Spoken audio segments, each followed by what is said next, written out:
Ahora comenzaríamos con la segunda parte de los perfiles vulnerables, donde veríamos los subtipos más frecuentes.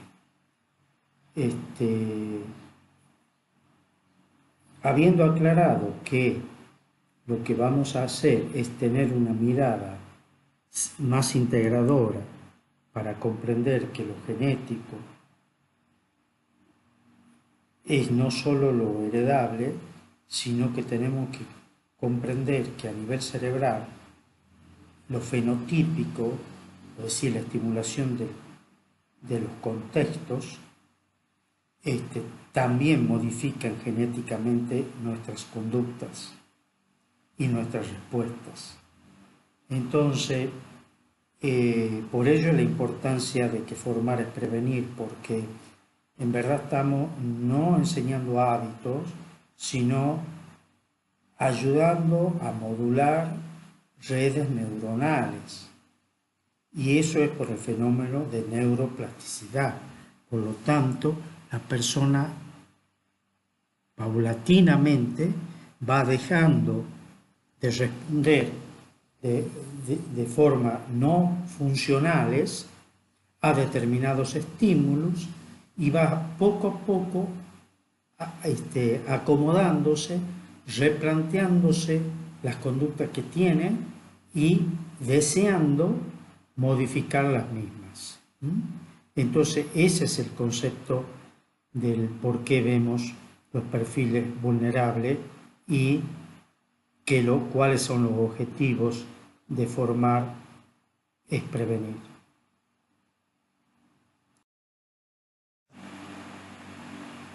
Bueno, ahora estamos viendo uno de los perfiles que es muy frecuente, que es el perfil del tímido. En dos diapositivas he puesto, digamos, 7 de las características que se ven con más frecuencia. Hay muchas más, pero ahí podemos ver que en general podemos observar que los chicos tímidos responden a estas características que yo he puesto, pero deben tener ustedes en cuenta que son características generales y por lo tanto tienen sus características, digamos, puntuales, que serían las circunstancias, ¿no es cierto?, que serían las personas, una parte muy subjetiva que es cuál es el estímulo que al otro más lo sobrecoge, ¿no? En general ustedes la van a ir viendo y podríamos, ustedes la van a su vez repasando, considerando perfiles tímidos o de familiares o ustedes mismos o de personas de la misma docencia. Pero hay una cosita que yo quisiera ir aclarando. Cuando uno dice, bueno, vamos a hablar del tímido, ¿qué describiríamos si tuviéramos que observarlos, ¿no es cierto?, y opinar sobre ellos? Una de las frases que se me ocurre en el acto podría decir que en la niñez y en la adolescencia se observa en ellos una tendencia al aislamiento, o sea, a aislarse, a pasar desapercibido. Fíjense en que, si bien esto es cierto, podríamos describir esta conducta como parte del perfil de la timidez, pero estos elementos, estas conductas, ocurren al mismo tiempo, por ejemplo, estas dos, aislarse y pasar desapercibido, o son conductas que necesitan para expresarse tiempos diferentes. O también podría ser, puede aparecer una y no la otra. Es decir, acá tenemos que considerar que estamos ante respuestas que pueden ser un sí y un no. Puede ser que acontecen ambas juntas, podría ser que más bien se ha visto una de las dos predominantemente sobre la otra, pero lo que nos damos cuenta es que cuando estamos hablando es de que el concepto de la actitud es un concepto que es siempre un elemento que está reflejando un estado de ánimo.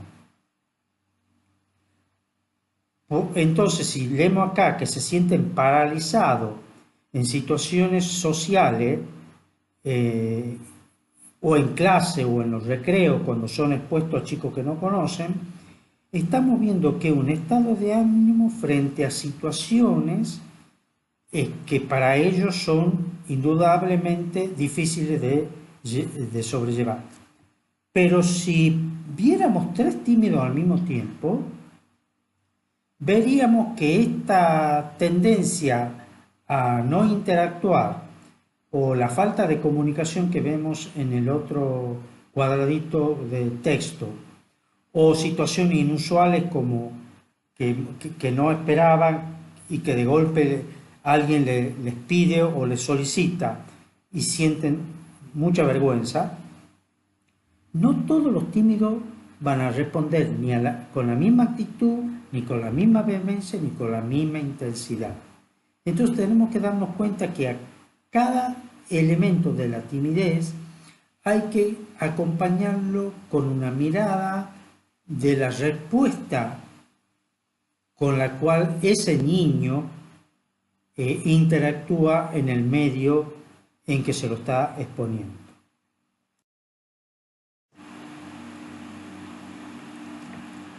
Bueno, acá entonces estamos viendo la otra diapositiva del perfil del tímido, y acá también estarían las otras características sumamente frecuentes de ver en ellos, y que ustedes a medida que la van viendo, si conocen los perfiles, como les dije anteriormente, van a ver que estos aparecen verdaderamente en los chicos. Pero, volviendo un poco al concepto que estaba desarrollando mientras ustedes lo van leyendo, y es importante que lo vayan internalizando para adecuarse al perfil del tímido, yo voy a seguir haciendo como una especie de continuación de la reflexión que estábamos hablando, ¿no es cierto?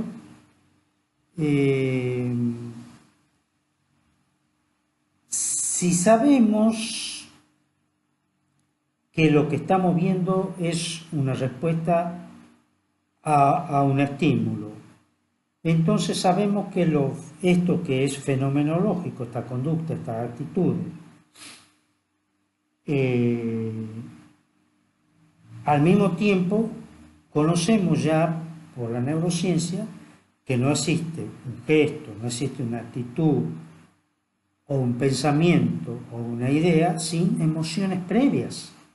O sea, antes de que ellos ocurran, hay emociones que están en ese cerebro interactuando con la persona. Entonces lo más adecuado sería empezar a preguntarnos, pero entonces la timidez, más allá de estas conductas y actitudes que sí son ciertas, las tenemos, pero frente a este tema de que lo emocional es lo subyacente, ¿qué podríamos hablar de esto, si es lo primario? Y bueno, si lo vamos a hacer mirando el origen del perfil, indudablemente diríamos que el origen es un miedo, un temor exacerbado frente a lo desconocido, por ejemplo, porque es uno de las respuestas que más se encuentra cuando uno busca artículos sobre el perfil de la timidez. Pero esto es así. Y de nuevo volvemos a la respuesta que hemos dado en la otra diapositiva. Sí y no. Ustedes fíjense en que miedo frente a lo desconocido, y bueno, ahí tendríamos que parar un poco y mirarnos y empezar a conversar, porque, por ejemplo, muchos investigadores, mejor dicho, todos los investigadores, tienen que enfrentar situaciones desconocidas. Y no solo eso, tienen que elaborar hipótesis. Esas hipótesis van a ser, a su vez, interpretadas, calificadas por personas con más o igual trayectoria que uno, y muchas veces uno tiene que enfrentarse a la descalificación. Entonces diríamos, bueno, no, en ese caso no se dedicarían a investigar porque, ni publicar, porque obviamente es contracorriente del perfil tímido. Y bueno, fíjense en ustedes que por un lado es sí y por otro lado es no, porque Einstein, posiblemente uno de los científicos que más aportó, era tímido. Y es más, tuvo que soportar desde su infancia la descalificación. Tuvo que soportar que cuando se postuló como profesor, por su timidez no lo pusieran en titularidad en la docencia. Cuando publicó sus primeros estudios, fueron relativizados. Es más, su trabajo más importante de la teoría de la relatividad fue negada por todos los científicos de su época. Y él tuvo que hacer frente a eso. Y después de eso publica el fenómeno fotoeléctrico, donde las evidencias eran tan abrumadoras que recibe el beneplácito de esos que lo criticaban y le dan el premio Nobel. Entonces, ¿cómo es esto? ¿Cómo es esto de que el tímido que tiene que enfrentar cosas desconocidas? Podríamos decir, bueno, otro tipo de situaciones. Bueno, pongamos otro tipo de situaciones. Por ejemplo, exploradores. Tenemos un explorador científico también que puede ir a recorrer situaciones totalmente desconocidas para la época en que ellos estaban recorriendo y haciendo sus teorías, y totalmente peligroso porque no podían prever a los peligros que se estaban por enfrentar, y el caso de Darwin. Y Darwin nos lega en el tema de la evolución de las especies una herramienta tremenda para poder interpretar cómo la evolución ha permitido a los animales ir adaptándose al medio y sobreviviendo los más adaptados. Entonces, ¿qué? ¿No? Entonces, ¿esto está mal, la frase de origen a lo desconocido? No, no. Pero tendríamos que contestar, tenemos que describirlo al síntoma y a la timidez. Entonces podríamos concluir y aventurarnos a decir que la timidez es un temor exacerbado, que se puede manifestar en determinadas situaciones, donde ese niño, ese joven, esa persona, siente que se van a poner en evidencia que él, en ese momento que está pasando por esa situación, no posee las herramientas prosociales que otros niños, jóvenes o personas sí la poseen para adaptarse y sobrellevar esa situación, que podría ser de un desafío, una situación crítica, lo que sea, es una situación difícil, pero ellos tienen la capacidad porque tienen esa herramienta. Y el tímido no la tienen. Como ven, entonces, adecuarnos a conocer la profundidad de esa timidez mirándolo al chico al cual tenemos que acompañar.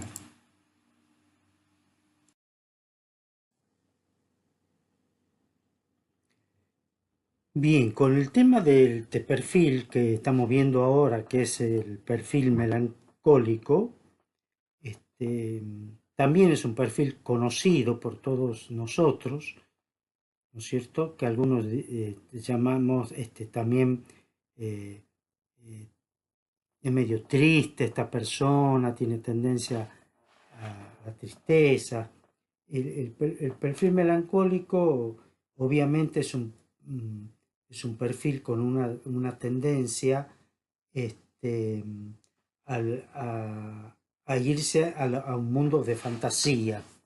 Por lo tanto, ahí ya mismo estamos viendo un perfil positivo, ¿no es cierto? Que el perfil de la creatividad. ¿Mm? También tenemos que aprender a ver otro costado positivo. Es un esperanzado, si bien no se manifiesta con la alegría de la esperanza, es un esperanzado que las situaciones van a mejorar.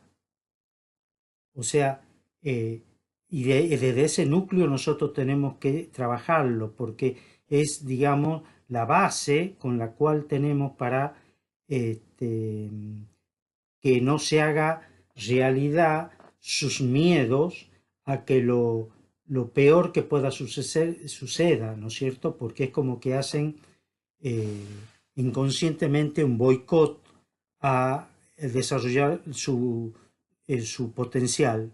Entonces, este, eh, para evitar justamente posibilidades de que las cosas no salgan bien, tienen tendencia a salirse de toda actividad novedosa. Quieren, a diferencia del tímido que lo hace por otro motivo, tienden a no buscar cosas nuevas, no por el miedo en sí de que los registren, sino el tema de que los resultados este, puedan resultar malos, ¿no? Entonces, eso lo hace que la actitud del melancólico sea la actitud del victimista. Entonces hay muchos otros perfiles que lo ven al perfil melancólico como un perfil de que se pone en papel de víctima, cuando no es esa en verdad su posición, pero desde afuera muchas veces pareciera ser que es así. Que está buscando que lo consuelen, que está buscando una dependencia emocional, es decir, que alguien lo... En verdad estamos viendo más lo fenomenológico, porque el, el melancólico tiene todo un mundo de sensibilidad muy alta, a donde todo lo afecta y a donde pensar que algo va a resultar positivo, está mirando siempre la posibilidad de que algo surja y arruine ese momento, ¿no? De felicidad.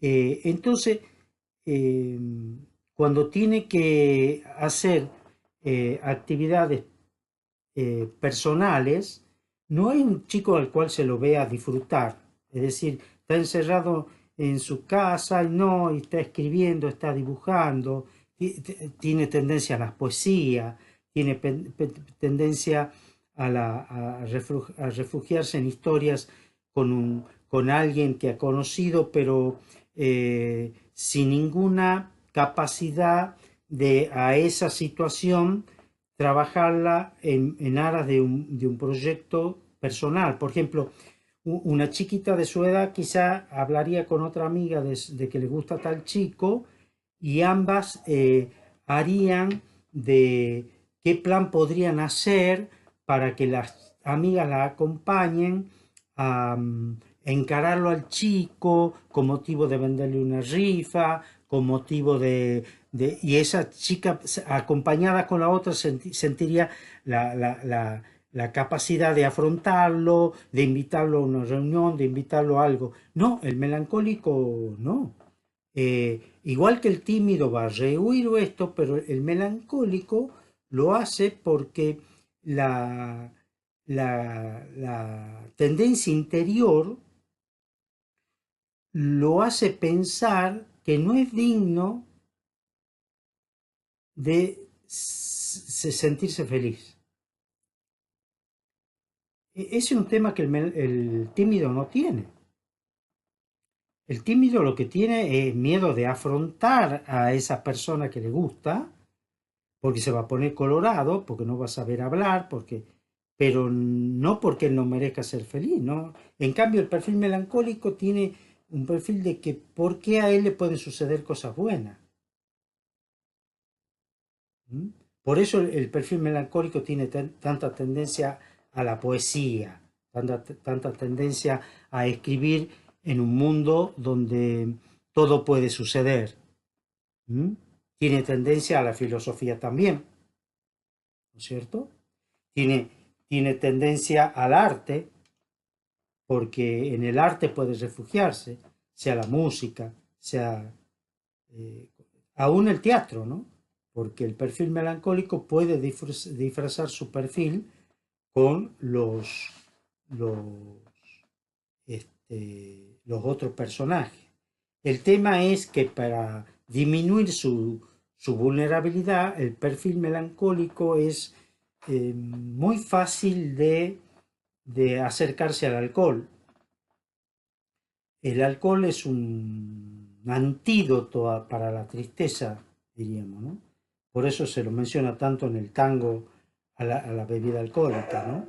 Entonces, ¿qué es lo que sale ahí? De que el perfil melancólico, cuando bebe, de golpe descubre que sus mundos de interacción personal, de interferencias de adentro, que lo invaden diciendo esto te puede suceder, esto te puede pasar, es como que baja el nivel de esa interferencia y puede de golpe sentirse libre de esos prejuicios. Entonces el perfil melancólico hay una tendencia alta al consumo de alcohol cuando son adolescentes. ¿Mm? Cuando van a reuniones sociales, eh, a los demás pueden, los grupos de chicos que colaboran con él, pueden interpretar que es aburrida. Y el perfil melancólico pareciera ser aburrido, cuando tiene toda una capacidad creativa tremenda y podría ser muy alegre. Por eso la tendencia a beber en adulto, para disfrazar esa tendencia de que de afuera la vean aburrida. En verdad lo que no puede es justamente hacer hincapié en esa creatividad para ser optimista y ser alegre. Entonces todo al revés. Parece aburrido, tiene propensión a vivir un mundo solitario, los demás la hablan y dice, que sé que siempre estás distraída, que siempre estás callada, ¿por qué no interactúas? ¿Mm? Eh, entonces hay un doble aislamiento, hay un aislamiento porque lo busca el perfil melancólico y hay un aislamiento porque los demás dicen, no, con ella no, es siempre aburrida, es siempre aburrida. Eh, entonces está muy aislada, ¿no? Como la novedad le es contraproducente, eh, no puede mostrar el potencial de las cosas con las cuales verdaderamente ella puede coexistir y sentir que puede actuar. No, no sucede eso. Entonces, otro elemento que hay que tener en cuenta en el perfil es que mucho más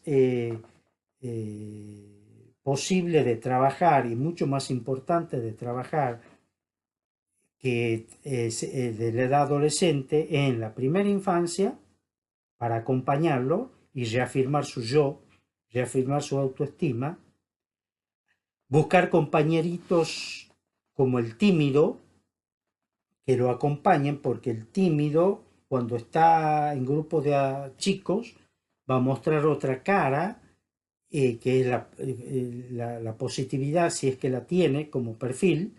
Entonces lo va a ayudar mucho a caminar, ¿no es cierto? Entonces formar grupo con el perfil positivo, con el perfil resiliente, con el tímido, porque el tímido muestra otra personalidad, digamos por así decir, cuando está con grupos chicos. Entonces le muestra el camino, digamos, al perfil melancólico. Eh, Hay que tener cuidado con los pares, que son perfiles que muestran más todavía su perfil melancólico, ¿no? Es decir, el impulsivo. El impulsivo lo va a avasallar, por así decir, ¿no es cierto? Habla, no te quedes callada, más se va a refugiar, más se va a aislar. Otro perfil que indudablemente le va, lo va a tratar de, de inhibir es el disléxico emocional, obviamente, ¿no es cierto?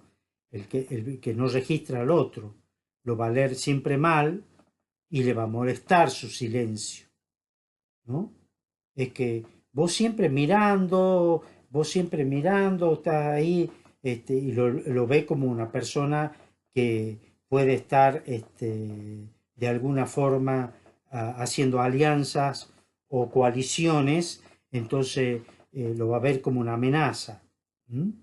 Eh, los pares además lo van a ver al perfil melancólico, lo que son hiperactivos lo pueden ver como una oportunidad de hacerle broma, con lo cual pueden pasar el umbral de prudencia y hacer bromas pesadas, ¿no es cierto?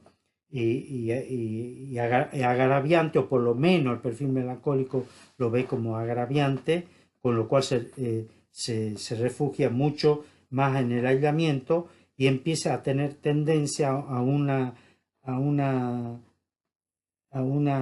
actitud que lo pueda llevar a, a los pensamientos, digamos, marcadamente tristes, lo cuales pueden crearle un perfil de distímico, que ya deja de ser un perfil para ir trasladándose a un rasgo, ¿no?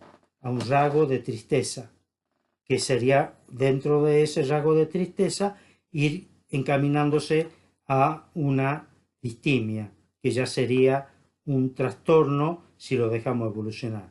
Entonces, estos chicos hay que tenerlo acompañándolo con los pares para crearle grupos de interactivos resilientes, con grupos positivos, con grupos chicos y que lo estimulen.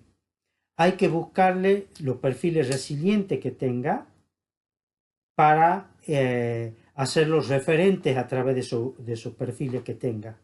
¿Ah? Y hacerlos referentes. Como si lo acompañamos va a ser mucho menos difícil que hacerlo protagonista a un tímido, porque el melancólico no va a mostrar muchas ganas de ser referente, pero acompañado por alguien, sí. Y si es una persona tutor, mucho más. Entonces, hay que buscarle los dones, hay que buscar que se apuntalen los dones, hay que buscarle los valores, hay que apuntalarlo en los valores, hay que buscarles los valores tanto espirituales como morales, y a empezar a caminar con él desde ese lugar, desde el interactuar con los pares en la infancia y en la adolescencia, ¿no? Eso sería lo importante, digamos. Bueno, acá vamos a tener un perfil, el hiperactivo, es un perfil que acá están algunas de las características que tiene, pero es un perfil que todos lo conocemos, ¿no? Si no lo tenemos con un hijo, lo tenemos con un sobrino, si no lo tenemos con un sobrino, lo tenemos con un vecinito, si no lo tenemos con un vecinito, lo tenemos en los hijos de nuestras amigas. Es decir, los perfiles hiperactivos es imposible que no lo hayamos conocido, y en general cuando uno habla de ello automáticamente el rostro del otro, si uno le pregunta, lo mira, cuando le pregunta es de desagrado, ¿no? Es un perfil que ya causa rechazo de solo recordarlo, y eso ya nos está mostrando qué difícil que es para ese chico remar con ese prejuicio que tiene, que sin duda uno diría, bueno, pero sí se lo han ganado a esa fama. Eso no quita que es un niño, y que es un niño que tiene que estar remando con ese prejuicio, lo cual aumenta todavía más su impulsividad y los rasgos característicos de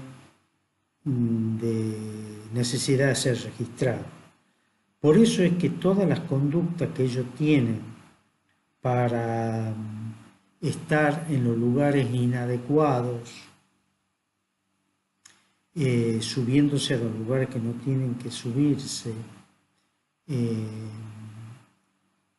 y haciendo actividades que pueden estar en el límite de lo altamente peligroso, tienen que ver con el perfil, pero tiene que ver mucho con este déficit que yo le demarcaba de la necesidad de ser registrado,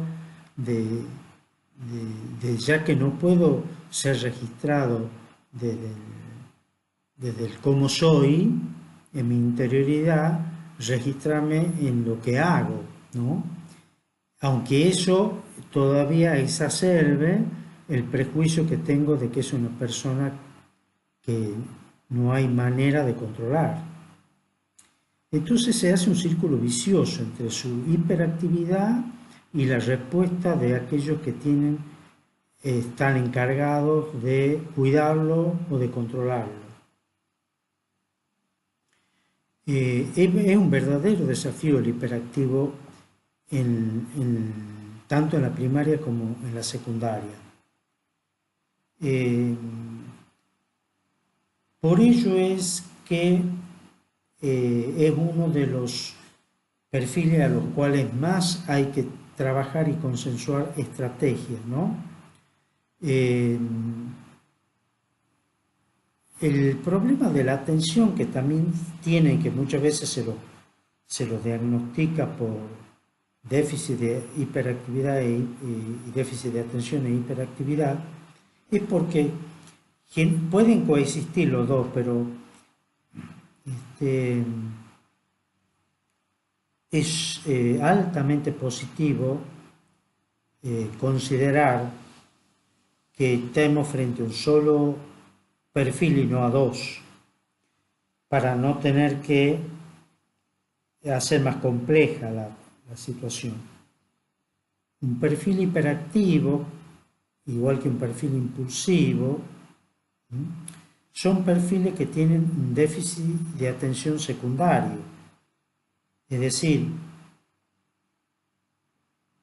ustedes ya van a ver que yo les menciono más adelante de que no podemos quedarnos con un perfil, de que el chico tiene un perfil. En general los chicos tienen varios perfiles, pero tienen alguno que es sobrellevante, ¿no? Entonces, en el caso hay que decir, bueno, ¿cuál es el que más frecuencia, el que más molestia, el que más síntomas produce? El hiperactivo, bueno, es hiperactivo. El déficit de atención se lo deja como un elemento secundario porque todos tenemos más de un perfil. Entonces nos quedamos con el que más evidencias hay, ¿no? Entonces, como tiene déficit de atención, ¿por qué tiene déficit de atención el hiperactivo? Bueno, yo le voy a poner a ustedes, que cada uno de ustedes piense una situación hiperactiva en que ustedes están. ¿Cuándo nos ponemos hiperactivos? Cuando estamos contra el reloj, en situación de presión. Cuando estamos en situación de presión, estamos con un perfil hiperactivo. Entonces entramos, salimos, volvemos, agarramos las casas, busquemos y ya empezamos a dialogar con el entorno de nuestra casa. ¿No has visto a dónde he puesto la llave? Recién la tenía en la mano mamá o papá. Sí, sí, pero es que entré a buscar tal cosa y ya no sé dónde me la he dejado. ¿Por qué por favor no me... Entonces, ¿qué es lo primero que se manifiesta cuando alguien hemos entrado en una hiperactividad? Hemos perdido la capacidad de atención.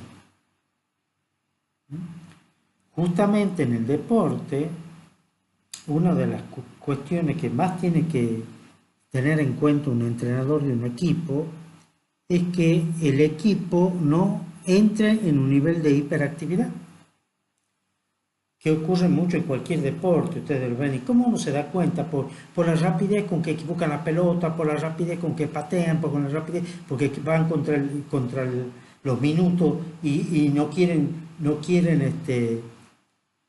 perder y van contra esa presión. Bueno, ahí todos han entrado con déficit de atención.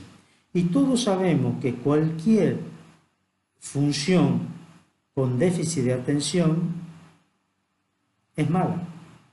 No importa qué capacidad tengamos. Entonces, el déficit de atención es un elemento que siempre lo vamos a tener que tener en cuenta en el perfil hiperactivo. No hay perfil hiperactivo sin déficit de atención porque toda hiperactividad supone un déficit de atención. Y esto quiero remarcarlo mucho. El otro circunstancia que me gustaría también compartir con ustedes mientras vamos haciendo, ¿no es cierto?, es que este hiperactivo no solo es en cuanto a lo motor, ¿no es cierto? Lo motor de por sí es molesto, pero cuando va pasando los años, este ventilador caminante empieza a modular un poquito mejor su hiperactividad, siempre está con los pies inquietos, siempre se está levantando a buscar algo de la heladera, siempre está hiperactivo, pero ya no con esa turbulencia de los primeros años, ¿no? Pero, ¿qué es lo que aparece como elemento hiperactivo? Y toda una serie de actitudes y de conducta, ¿no? Es decir, una persona está hablando y no puede impedirse el impulso de no interrumpir. Entonces ahí vemos otro elemento que está pegadito al perfil hiperactivo, ¿no es cierto?, que es el perfil impulsivo. Es decir, vamos viendo cómo la impulsividad, el hiperactivo y el déficit de atención son hermanitos trillizos, andan siempre juntos. El perfil es hiperactivo, pero que es impulsivo, es impulsivo. Y ahí es donde le digo, se nota en un perfil hiperactivo cuando va entrando a otra edad, esta poca capacidad que tiene para posponer el impulso y dejar que el otro termine de expresar lo que está hablando. Entonces se comporta igual que un impulsivo. Si hemos puesto como consigna que esperen su turno, cuando está hablando a alguien y lo que ha dicho lo toca emocionalmente al hiperactivo, se comporta igual que un impulsivo, no lo va a dejar seguir hablando, lo va a interrumpir. ¿Por qué? Y él va a decir, porque es que era importante lo que yo tenía para decir. Claro que lo que todos tenemos para decir es importante, pero aquí él se está comportando como un pleno perfil impulsivo. Se inmiscuye en temas que no le le incumben directamente. Es decir, si ves chicos que están en una situación de, de discutir o cosas, rápidamente interviene o directamente está haciendo la maestra que observe que los chicos estos no están cumpliendo la consigna. Es decir, se mete demasiado en la vida de los demás, se inmiscuye mucho en lo que los compañeros, los otros hacen. A lo mismo hace en la familia, en la vida de los padres, en la vida de los hermanos, en la vida de todo el mundo se está haciendo. Siempre piensa que lo que los otros están haciendo es más importante que lo que a él le ha tocado hacer y ya rápido deja lo que está haciendo para agarrar lo que los otros están haciendo. Entonces, como vemos, es un perfil que se mezcla de otros perfiles, el perfil hiperactivo, y la constante es que es todo lo social, todo lo comportamental, todo lo que es pautas, todo lo que es norma, tiende a transgredirla. Entonces un chico que siempre va a estar jugando entre el filo y la navaja, diríamos, que son los que en el secundario viven con la amonestación, diríamos, ¿no?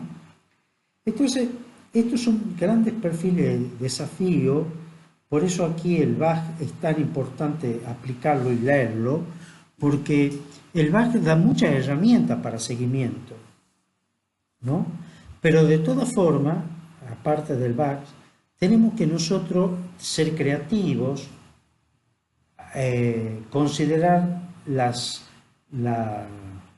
características que tiene el perfil, y si sabemos que es hiperactivo, pedirlo que esté a cargo de una función paralela en el aula, la va a hacer perfectamente bien. Lo que está en nosotros es qué actividad paralela hacer que al mismo tiempo no lo distraiga a los compañeros o que no les distraiga mucho. Entonces ahí tendremos que estar al tanto de marcarle: Martín, no hables cuando entregue la lapicera, Martín, date cuenta, y rápidamente enfocándolo a los chicos, que sigan la consigna de uno. El otro es siempre, cuando tienen esta tendencia a distraerse porque se aburren, darnos cuenta que las clases donde tenemos chicos hiperactivos tienen que ser clases no de dar consignas, sino de enseñar preguntando y preguntándonos. Eso obliga a que los chicos tengan que levantar la mano y contestar. Bueno, el ayudante, el coordinador, para que nos diga a quién le toca levantar la mano, tiene que ser siempre el hiperactivo. Vení, Juan, sentate a mi lado, vos fíjate quiénes van levantando la mano para contestar. Pero lo tengo que motivar a los chicos para que me pregunten, porque nadie me va a preguntar. Entonces tengo que usar estrategias motivacionales para que los demás chicos, o sea, todo es un desafío. Todo el manejo de los alumnos, el manejo del perfil de por sí, el manejo de una clase a donde no tengo que dar una clase, sino transformarla en una clase de los por qué. ¿Por qué tal cosa? ¿Y por qué se le ocurre tal otra? Y desde el pensamiento del niño, donde también está el porqué del chico hiperactivo, pero él se ve obligado a ir escribiendo los nombres de lo que le tiene que tocar y todo. Entonces eso hace que él esté atendiendo por un lado y al mismo tiempo escribiendo, ¿no? En general, entonces, son chicos que van a tender a tener problemas en su vida, tanto privada, en su vida individual, en sus relaciones de pareja, en su familia y en su trabajo. Entonces está en nosotros ir por un lado tratando de acompañarlo en la currícula, viendo estrategias, como le digo. Y como decíamos anteriormente, los perfiles tienen que ser manejados con mucha más facilidad en las digamos, materias especiales, porque ahí es donde podemos crear subgrupos, y creando subgrupos podemos crear actividades que se retroalimenten entre sí, con lo cual hace que esta hiperactividad grupal lo contenga al hiperactivo individual. Ese sería, resumiendo, algunas características de este cuadro.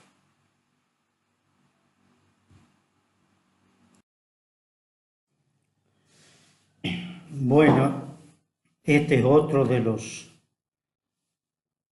tres síntomas que andan siempre acompañándose, los tres mosqueteros, y el déficit de atención también se lo puede diagnosticar solo o como parte de un déficit de atención e hiperactividad, y a donde le decía anteriormente, hay que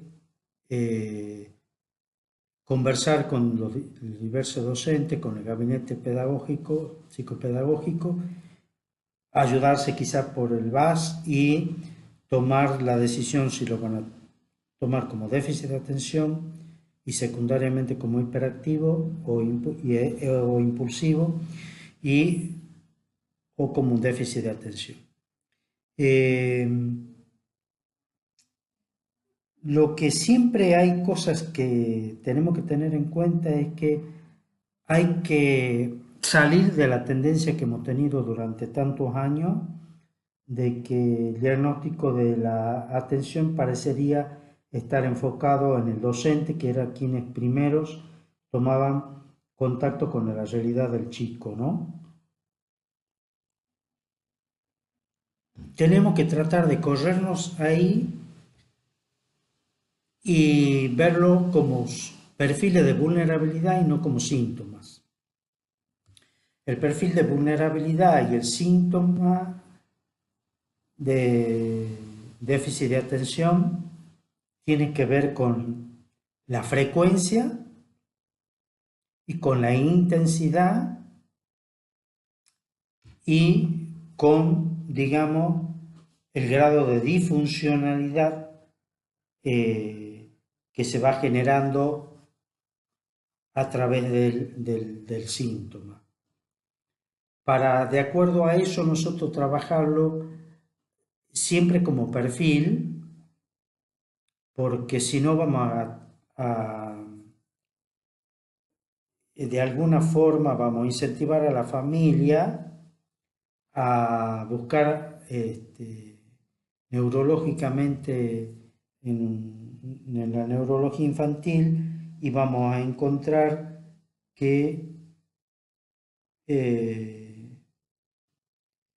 ciertas drogas que son para acrecentar la atención se los dé a los niños con todos los efectos colaterales que esta situación produce. No es que uno esté diciendo que no haya que medicar a las personas que tienen trastorno de déficit de atención, pero por eso le digo, no nos sumemos nosotros muchas veces a la familia, a que la familia preste atención, que tienen problemas con la atención al chico, que la familia también diga lo mismo, que vayan al pediatra, que el pediatra vea toda una historia de déficit y ya lo cataloguen como un trastorno de déficit de atención. Siempre hay tiempo para medicar y nunca hay tiempo para desandar el camino realizado. Entonces, más vale que nos quedemos con perfiles de atención, ¿no es cierto? No nos acerquemos ni al rasgo de déficit de atención, menos al síntoma de déficit de atención y mucho menos al trastorno del déficit de atención. Entonces, son todos rótulos, digamos, ¿no es cierto?, de un camino que va desde lo sintomático y luego, digamos, a la disfuncionalidad y luego de la disfuncionalidad al trastorno. Entonces, nos quedemos con el perfil, que el perfil es algo, digamos, particular, pero no se sale de lo natural. Es una particularidad. Hecha esta aclaración, para evitarnos la sobre diagnóstico de déficit de atención, nos quedamos con los perfiles. A partir de allí, como vemos aquí en las diapositivas, es muy notorio, todo también los docentes no es tan molesto como el que es hiperactivo, pero está totalmente colgado, ¿no? Acá en la imagen que estamos viendo hay una maestra que está enseñando y el chico está colgado, pero en verdad es un chico que está colgado siempre de las actitudes de los demás, ¿no? De lo que conversan uno, de lo que hacen otros, y de cualquier estímulo que entre al aula, ¿no? El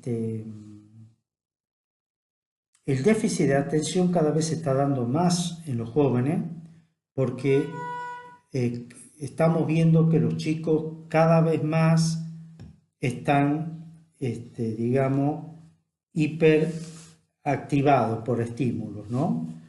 Y esta estimulación múltiple lo saca de foco, que es uno de los grandes problemas que estamos teniendo con la publicación de neurocientíficas que hablan de un niño hiperestimulado con déficit de atención. Es una paradoja total, pero es una realidad. El foco, es decir, la capacidad de atención, tenemos una atención focalizada y una atención dispersa. Yo ya les mandé el tipo de déficit, tema de concentración, ¿no es cierto? O sea que ustedes, al ver atención con los apuntes que ya les mandé, ya tienen todos los acompañamientos de la atención, ¿no? Una atención ampliada y una atención focalizada.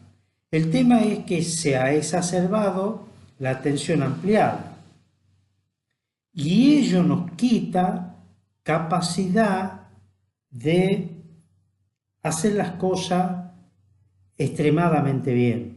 Es decir, dejamos de ser, digamos, más profesionales. Entonces nos quedamos a medio camino. Y es porque sustituimos la atención focalizada por la atención ampliada.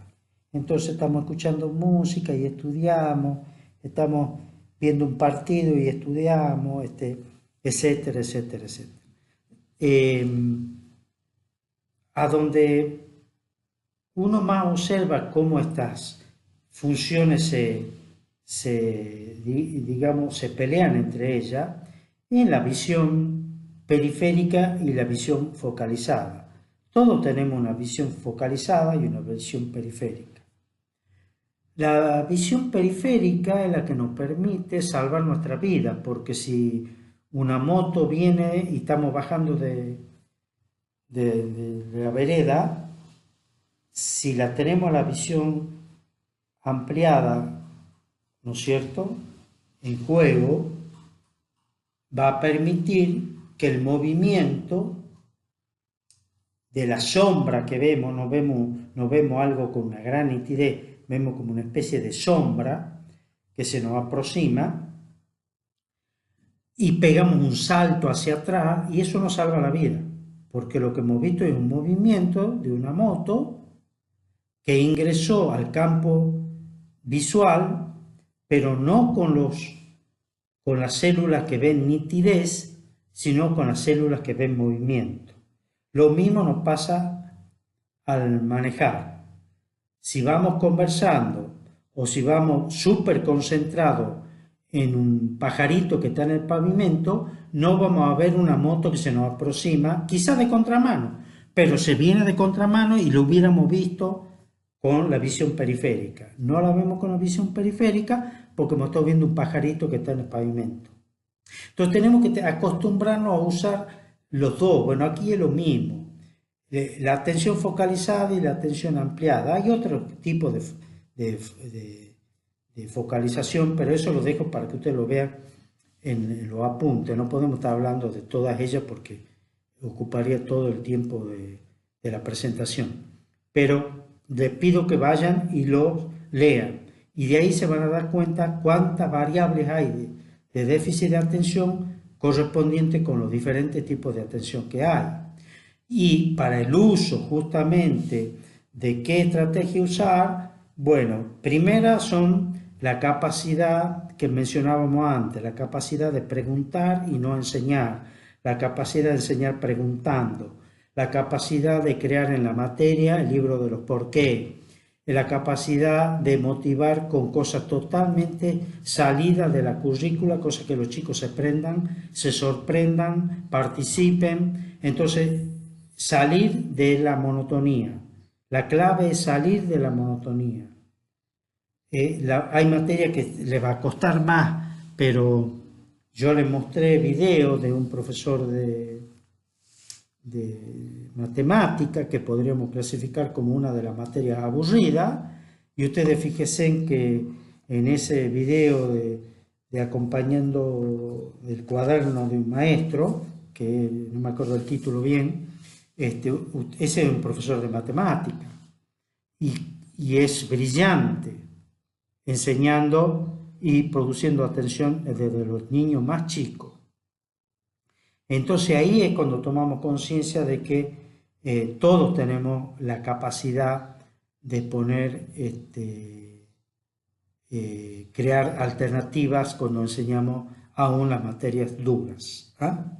Así que les pido por favor que a los que no lo han visto y no lo han guardado a ese video, lo vuelvan a leer, y si necesitan otro de ese mismo autor, yo que he visto varios, quizá le pueda sugerir,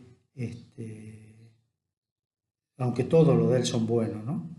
Bueno, acá ya quedamos porque ustedes tienen material paralelo por los focos y el tema esto de los otros los trillizos que acompañan a la atención.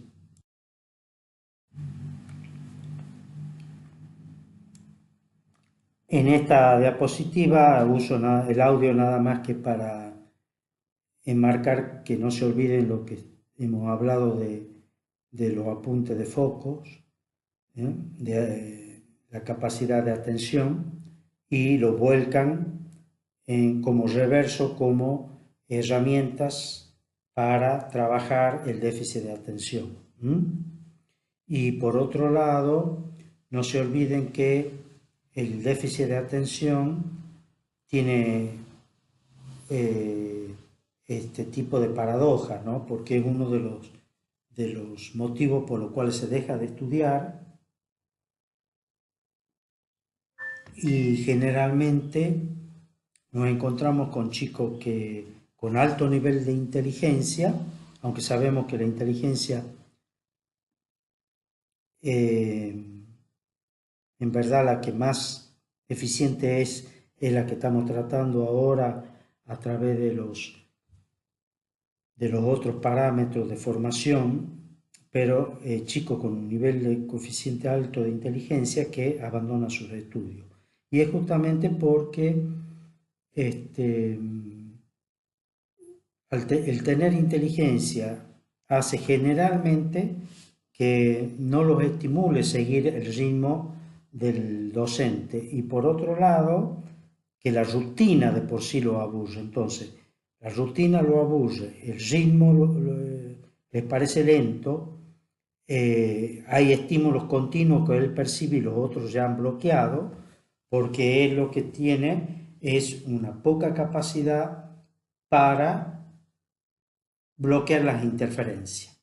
Entonces, las interferencias estas pueden ser externas y pueden ser internas. Las interferencias internas serían pensamientos, queda colgado con su propio pensamiento o con lo que va a hacer cuando llega a la casa porque le han comprado una pecera. ¿Ah?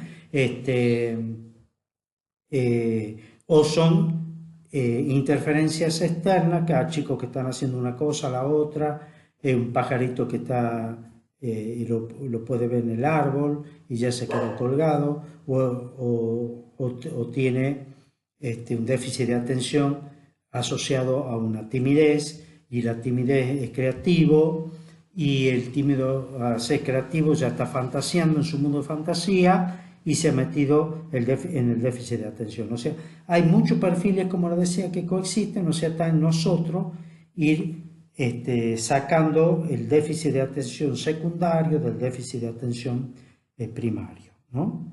Así que aprovecho este espacio que tengo de audio en esta diapositiva para marcar eso. El otro tema es que al ser inteligente entra en esto de posponer, ¿no es cierto?, la actividad. Todos los chicos inteligentes posponen la actividad, ya lo voy a hacer, ya lo voy a hacer, ya lo voy a hacer.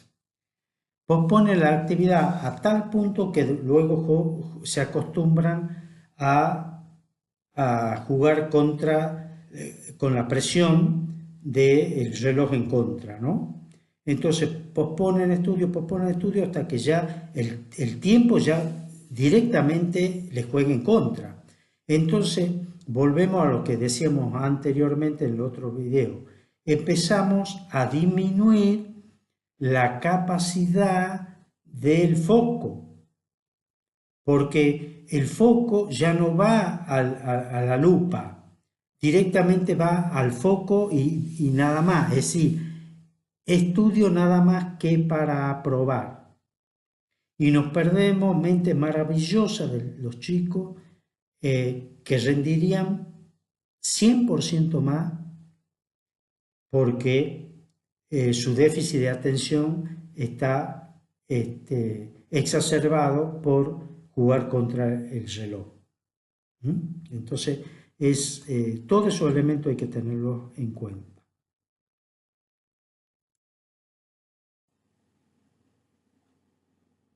Llegamos al otro perfil que muchas veces gente lo asocia mucho al perfil impulsivo y al perfil hiperactivo, cuando en verdad, ya vamos a ver, no tienen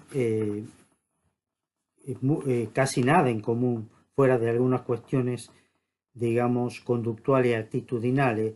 Debajo subyacen mundos absolutamente diferentes. En el perfil impulsivo, que podría parecer de entrada que es intranquilo, que se mueve, que anda de un lado para el otro, rápidamente empezamos a notar facetas que lo separan netamente del perfil hiperactivo. Si bien tienen disconductas sociales, también sufren rechazo de los compañeros por el déficit de atención y no saben leer a los demás. Tienen tendencia a tener hiperactividad por su incapacidad de manejar el impulso, pero no porque sean hiperactivos de base.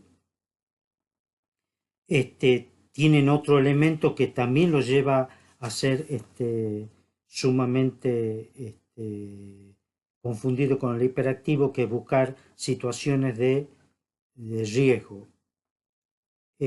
También poseen cierta reactividad emocional, pero es mucho más notoria en el impulsivo que en el hiperactivo. O sea que hasta ahí iríamos como viendo elementos comunes. ¿Y a dónde empieza el tema de la diferencia? La diferencia justamente nace en la génesis. El perfil impulsivo, su génesis es su incapacidad de posponer un deseo. Y ahí sí que ya nos hemos puesto en un lugar totalmente diferente.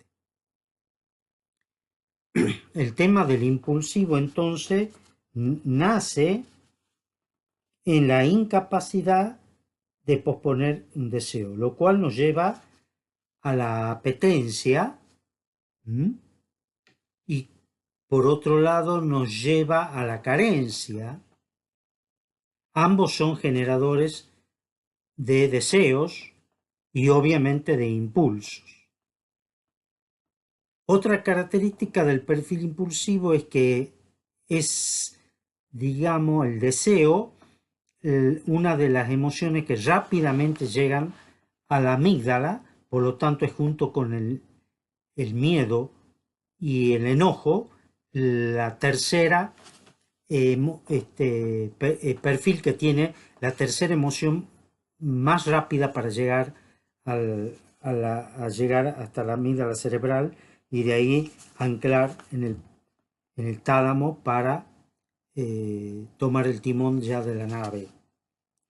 Entonces, si estamos con que el perfil impulsivo es un deseo que no ha podido ser pospuesto, nos vamos rápidamente también a darnos cuenta que es un perfil que va a entrar rápidamente en la frustración. Entonces ese es otro elemento que tenemos que tener en cuenta cuando va a manejar un chico con impulso. Primero, que si logramos que ese chico posponga su deseo, vamos a aprender a que crezca y pueda modular sus impulsos.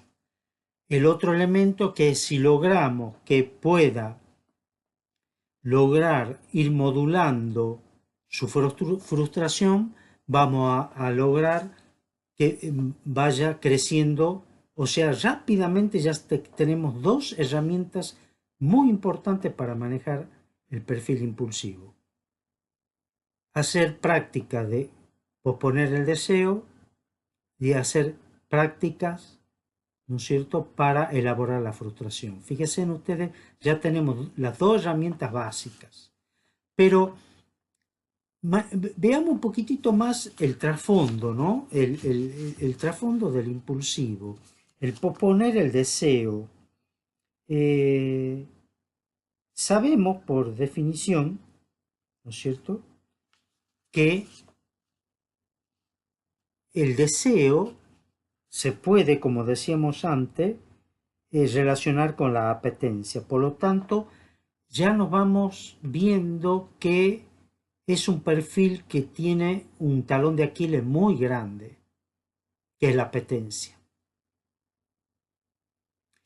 Y la apetencia está íntimamente ligada al placer, íntimamente ligada al placer. Con lo cual ya vamos viendo esto que decíamos recién de la cantidad de subperfiles, porque si vamos a hablar de como decía un autor francés que hablaba del almacén de los placeres, un libro que es de neurociencia, no es para nada, no tiene nada que ver con el placer en sí. Él dentro de esa definición de almacén de placeres decía que parece que es un almacén inagotable, creo que decía, porque teníamos los pequeños placeres, decía, hablaba de los placeres inocentes, los placeres engañosos, los placeres de la carne, los placeres del intelecto, placeres de la conversación, placeres de actividades como la pesca, el deporte, placeres del amor, placeres eh, del deber cumplido, también decía. O sea, hablaba de una inmensidad de placer y ahí, en cada una de esas tenemos un perfil impulsivo. Seguramente hay muchísimos más, no me acuerdo mucho de todos, pero de cada placer él hacía un perfil. Vincent, que era el autor de neurociencia, que es francés. Eh, y, y, escribió todo un capítulo, me acuerdo de esos placeres. Y él decía que, claro, el placer tiene una connotación biológica que lo sostiene, que nadie lo puede negar, ¿no es cierto?, que es la satisfacción de cualquier carencia o necesidad fisiológica. Pero rápidamente él entraba en otra segunda categoría que tiene con que el placer del registro del otro. Fíjense en cómo rápidamente cambia Vincent y sale de todos los placeres que de los perfiles, digamos, de los placeres ligados a a la, a la satisfacción del deseo para ser satisfecho, y pasa a un segundo nivel donde él hablaba del placer de conocer al otro. ¿Y a qué nos está hablando ahí? De la empatía, de todos los niveles de empatía. Entonces pasa como que el deseo tan tendencioso de satisfacer, digamos, la, la carne, por así decir, que son dentro de los deseos naturales, él hablaba también de que por un lado tiene otros placeres como la gloria, la riqueza y hasta la adicción. Todo eso entra dentro del placer. Entonces el perfil impulsivo es uno de los perfiles más proclive a caer en las adicciones y en caer en los deseos no naturales que son excesivos, ¿no? Y todos esos placeres excesivos son, digamos, una tendencia del perfil impulsivo. Y ahí vemos la necesidad de trabajar en los perfiles impulsivos el tema de los valores, tanto espirituales como morales. Entonces, trabajar el posponer el deseo, trabajar en los valores, trabajar en los valores espirituales, trabajar en los valores morales, trabajar en la, como decíamos en la primera parte, de poder elaborar la frustración de no haber sido, poder hacer satisfacer un deseo. Entonces, desde ahí es muy importante también conocer la limitación del placer para ir a la felicidad. O sea, el placer no tiene capacidad de transformarse en felicidad. Porque el placer, como todo deseo, es impulsivo y muy corto. El deseo es siempre de muy poco tiempo. Entonces el deseo se satisface y llega con la satisfacción y se agota. Salvo el placer que ya es extremo y que entra en otra categoría, no es el placer natural. Entonces el placer natural no puede llegar a la felicidad porque se agota en sí mismo. Tiene saciedad el placer. El placer normal tiene saciedad. El placer no natural no tiene saciedad. Entonces ahí rápidamente nos damos cuenta que tenemos una diferencia con el deseo, porque el deseo, hablamos de un deseo natural y un deseo no natural. Y el perfil impulsivo tiene tendencia al perfil del deseo no natural. Por eso es un perfil altamente proclive a las adicciones o a los excesos. La felicidad no resiste los excesos.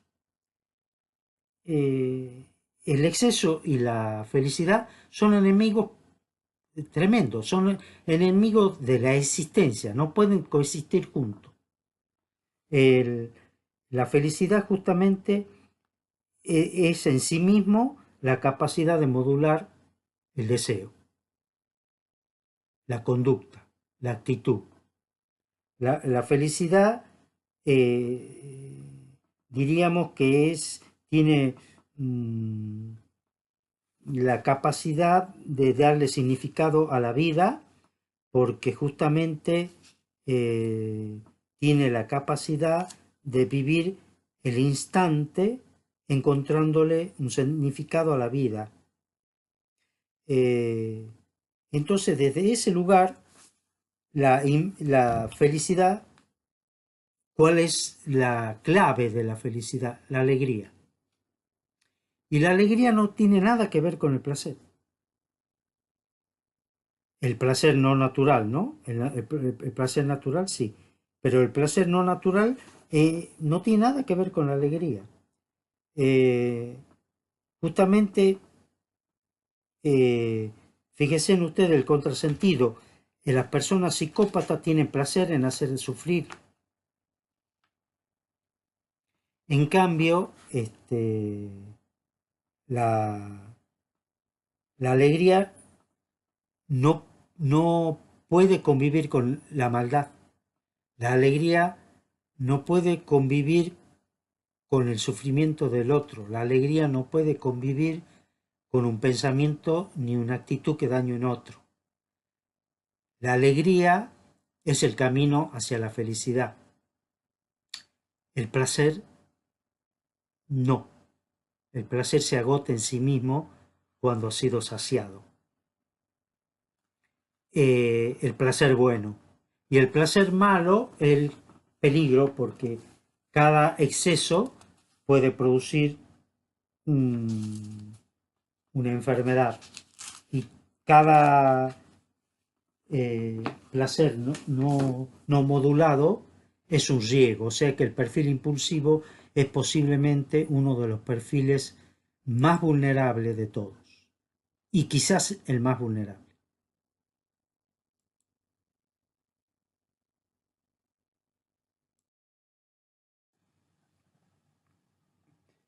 Bueno, acá en esta diapositiva estamos tratando de hacer una especie de introducción a dos tipos de perfiles que a los cuales los podríamos subclasificar como perfiles de vulnerabilidad ampliada, a donde tenemos que tener una mirada mucho más atenta y buscando los vaivenes, tanto actitudinales, gestuales y de estados del ánimo, eh, que van a ser muy cambiantes, ¿no? Durante el año o durante las semanas. Y entonces es necesario estar muy atentos a signos indirectos, como lo que estamos hablando, ¿no?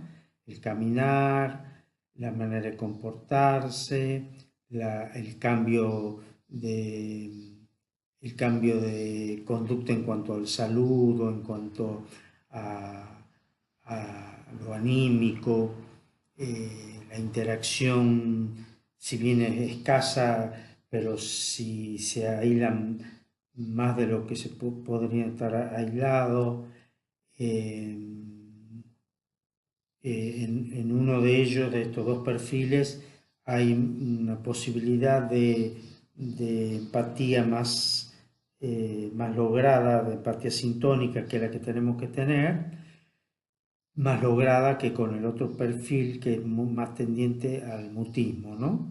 Pero en ambos es muy importante el, el perfil del docente, ¿no? A donde en la figura del docente ya más lo que hablábamos antes, es decir, la manera de ser, ¿no? En el rol. Entonces, esta mirada que más allá de la boca sonríen los ojos, eh, que hay una especie de yo te comprendo, yo te entiendo, conmigo estás bien, te vas a sentir segura, puedes contar conmigo, etcétera, esa mirada, ¿no? y además esta actitud de bondadosa, comprensiva, sin sobreprotección, ¿no? Esto hay que remarcarlo mucho en estos niveles. Así que aquí esta diapositiva es como preavisándonos que tenemos que estar atentos, ¿no? El candelabro prendido, porque por omisión podemos, sin darnos cuenta, evitar prevenir situaciones, ¿no? Así que eso es muy importante. Bueno, acá estamos frente a uno de los perfiles también que tenemos que ser cuidadosos y al mismo tiempo meticulosos, ¿no? El perfil evitativo es uno de los, junto con el melancólico y también un poco con algunos perfiles de algunos tímidos, pero este perfil, el evitativo, es un perfil que hay que seguirlo muy de cerca y tener siempre en cuenta de que en cuanto ya lo diagnosticamos, que es fácil de diagnosticar, estoy hablando de perfil, ¿no? Uso el término diagnosticar por un defecto de formación médica, pero cuando ya lo hemos observado al perfil y ya lo tenemos identificado, automáticamente hay que buscar cuál es el rol del docente que va a acompañarlo, porque tiene que tener, más allá de que siempre hay tutores y se pone el vínculo como un elemento fundamental en los colegios privados, sobre todo los religiosos, estos son chicos a los cuales, sin sobreprotegerlos, hay que crearles un acompañamiento continuo. Y continuo me refiero a todos los días del año. Es un chico que tiene maravillosos dones, pero está en la vulnerabilidad que estos chicos son los que terminan siendo, desgraciadamente, víctimas de personas que a su vez tienen trastornos psicopáticos, o si aunque no sean psicopáticos, personas que, por ejemplo, buscan relaciones de codependencia. Entonces no es una psicopatía, pero tampoco es algo funcional. Y estos chicos son muy proclives a ser codependientes. Entonces vemos un padre dominante, no digamos un padre golpeador, digamos directamente una persona dominante, pero solamente dominante con ella. Y se da mucha paradoja, ¿no? A mí me ha tocado mucho trabajar con el esposo dominante y yo pedir una entrevista con el esposo y después veo que a su vez la imagen dominante, la madre del esposo, o sea, la suegra de la chica, ¿no? También se da en los varones, ¿no? Pero se da mucho más frecuentemente en la mujer. El grado, digamos, disfuncional estoy hablando, ¿no? Entonces, entonces acá es donde tenemos que extremar el acompañar para que estos chicos tengan continuamente que levantar su autoestima. Hay que hacerle ver los dones que tiene y los valores implícitos que todos los tenemos. Hay que hacerlo que asienten bien para evitar que el perfil vaya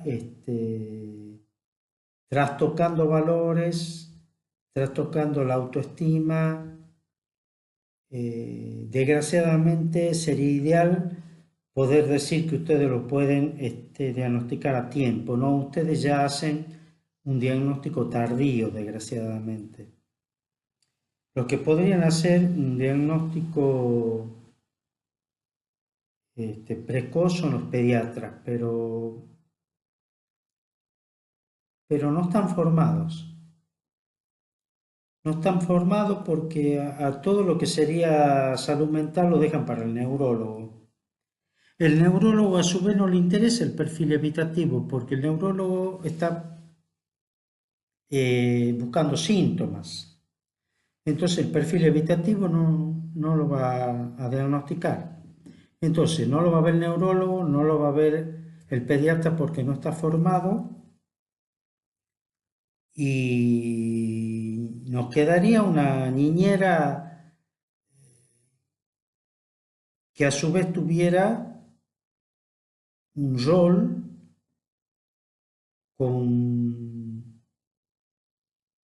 que le daría la característica de su funcionamiento, de su rol, digamos, un perfil con características de bondad, de poder registrar al otro con sintonía, no con empatía, sino empatía sintónica, capaz de crear espacios de intimidad y de confianza, que la mirada sea una mirada alegre para compensar esta mirada de angustia y de tristeza que tienen ellos. Y una capacidad de estas personas a su vez de hacer que la intimidad y la confianza los lleven a hablar de sí mismos. O sea, son unas características muy especiales para acompañar un perfil evitativo si es que fuera una niñera. Pero esa misma característica hay que buscarla, aunque lleguemos tarde a los 3 años, porque estos son síntomas que empiezan en el vientre materno a dar síntomas y luego si las madres generalmente ya viene una historia acá, ¿no? La madre a su vez es muy probable que ya tengan el perfil evitativo o sean tímidos o melancólicos y ya dan lugar a que el perfil evitativo ya, si no ha sido heredado, se vaya produciendo fenomenológicamente.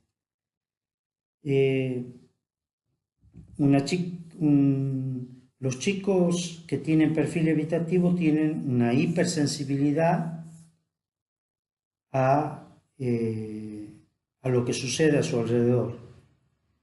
Entonces tienen 8 meses y ya perciben que la madre no sintoniza con eso. Ningún otro perfil hace eso. Obviamente que los chicos que no tengan este perfil y la madre no lo registraba porque volvemos al mismo tema, da la mamadera renegando con los otros chicos, discute con su esposo, discute con si vive en una familia donde conviven la pareja de origen con la pareja nuclear, o sea, viven con los padres y quizás con una hermana que todavía no se casó.